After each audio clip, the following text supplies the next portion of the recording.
मैं डॉक्टर दीपक शर्मा कार्यक्रम आपकी किस्मत में दर्शकों का स्वागत करता हूं। कार्यक्रम आपकी किस्मत और यूट्यूब चैनल के माध्यम से दर्शकों को हम ज्योतिष शास्त्र, वास्तु शास्त्र और ग्रह नक्षत्रों से संबंधित विभिन्न पहलुओं की जानकारी समय समय पर प्रदान करते आए। आपको यदि हमारा ये कार्यक्रम आपकी किस्मत डॉक्टर दीपक शर्मा पसंद आता है तो आप हमें सब्सक्राइब भी कीजिए।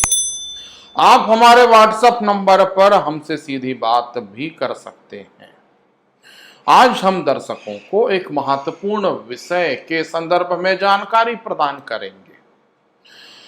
ज्योतिष शास्त्र और जन्म पत्रिका में कलाकार बनने के कौन कौन से योग होते हैं।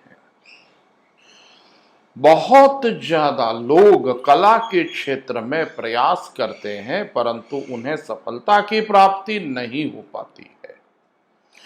वहीं कुछ लोग अल्प प्रयासों के बावजूद भी कला के क्षेत्र में सफल हो जाते हैं। कुछ लोग का मार्ग अपने आप स्वतः बनता जाता है और वो बहुत बड़े कलाकार हो जाते हैं। आपकी जन्म पत्रिका में वो कौन कौन से योग हैं जिनके कारण आप कला के क्षेत्र में सफल हो सकते हैं। जन्म पत्रिका चीख चीख के कहती है कि जिसकी जन्म पत्रिका में शुक्रदेव, चंद्रदेव और मंगलदेव यदि बलवान होंगे तो ऐसा जातक कला के क्षेत्र में सफलताओं को अर्जित करता है। कला से आशय गायन, कविताएं, लेखन या फिल्म इंडस्ट्री से संबंधित बड़े बड़े महानायक या अभिनेत्रियां, बड़े बड़े अभिनेता और उन अभिनेत्रियों की जन्म पत्रिका में ऐसा कौन सा योग है। सबसे पहले बात आती है शुक्रदेव की। ज्यादातर अभिनेता और अभिनेत्री जो कि पर्दे में हमें आकर्षक नजर आते हैं या जो राष्ट्रीय और अंतरराष्ट्रीय स्तर के महानायक हैं, उनकी जन्म पत्रिका में शुक्रदेव का बलवान होना अति अनिवार्य है। यदि जातक की जन्म पत्रिका में शुक्रदेव अपनी स्वराशि जैसे वृषभ अथवा तुला में है या अपनी उच्च राशि मीन में है तो ऐसा व्यक्ति बहुत ज्यादा आकर्षक और पर्दे के अनुरूप या कैमरे के अनुरूप होता है। शुक्र के अनुकूल होने पर उस जातक का फोटोजेनिक फेस होता है। कैमरा उस जातक की सुंदरता में चार चांद लगा देता है। शुक्र प्रधान लोगों में एक जबरदस्त आकर्षण की क्षमता विद्यमान होती है। न केवल चेहरा बल्कि शारीरिक तौर पर भी ऐसे लोग बहुत ज्यादा सुंदरता को प्राप्त करते हैं जिन्हें रूपवान कहा जाता है। शुक्रदेव की अच्छी स्थिति आपको कलाकार बनने की दिशा में प्रेरित करती है। द्वितीय स्थान पर चंद्रमा की बात आती है। यदि चंद्रमा अपनी स्वराशि कर्क का होगा या चंद्रमा अपने उच्च वृषभ राशि में होगा तो जातक में जन्मजात कलात्मक प्रतिभाएं होती हैं।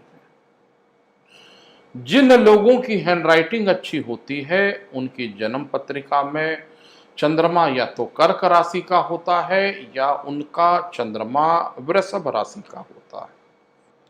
कर्क राशि के लोगों की और वृषभ राशि के लोगों की हैंडराइटिंग भी अच्छी होती है। ऐसे लोग लेखन कला में निपुण होते हैं। ऐसे लोग गायक होते हैं।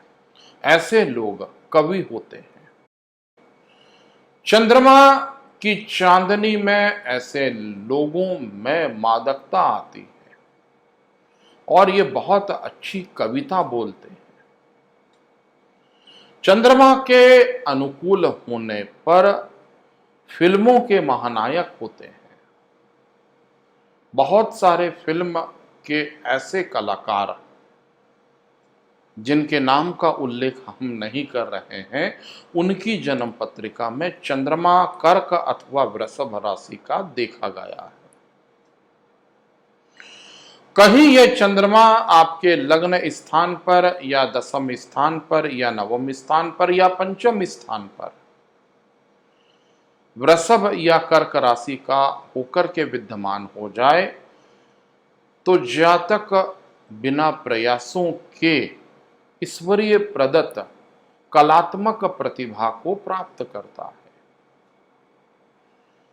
चंद्रमा का अच्छा होना आपके कलाकार बनने के लिए एक वरदान है और एक महत्वपूर्ण ज्योतिषीय योग है।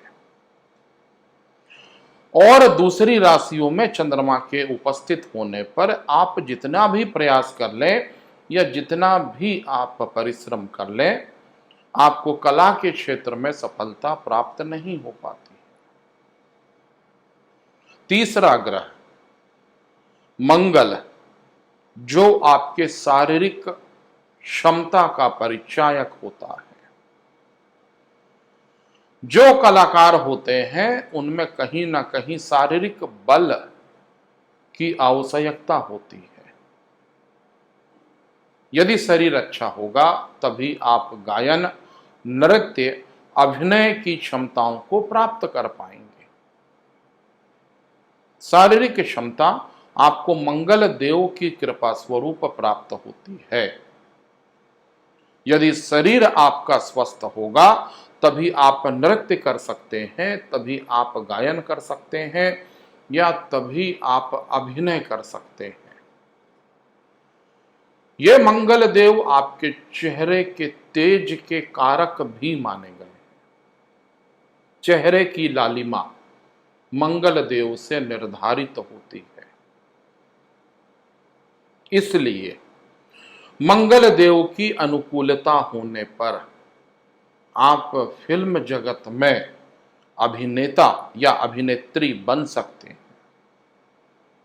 या मॉडलिंग का क्षेत्र आप चयन कर सकते हैं या टेलीविजन से संबंधित कोई भी अभिनय में आप अपनी भूमिका निर्धारित कर सकते हैं।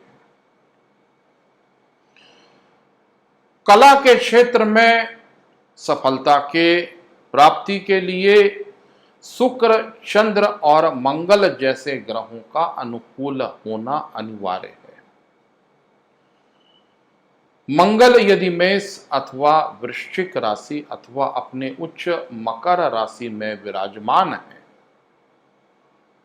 तो ऐसा मंगल आपके लिए वरदान होता है। इन तीनों ग्रहों का अपनी अपनी उच्च राशि में अथवा अपने स्वराशि में होना आपको कला के क्षेत्र में सफलता दिलवा सकता है। आने वाले समय में ऐसे ही रोचक पहलुओं को लेकर के मैं आपके समक्ष उपस्थित होता रहूंगा। अगले प्रसारण और अगली रोचक चर्चा तक के लिए मुझे डॉक्टर दीपक शर्मा को इजाजत दीजिए। नमस्कार।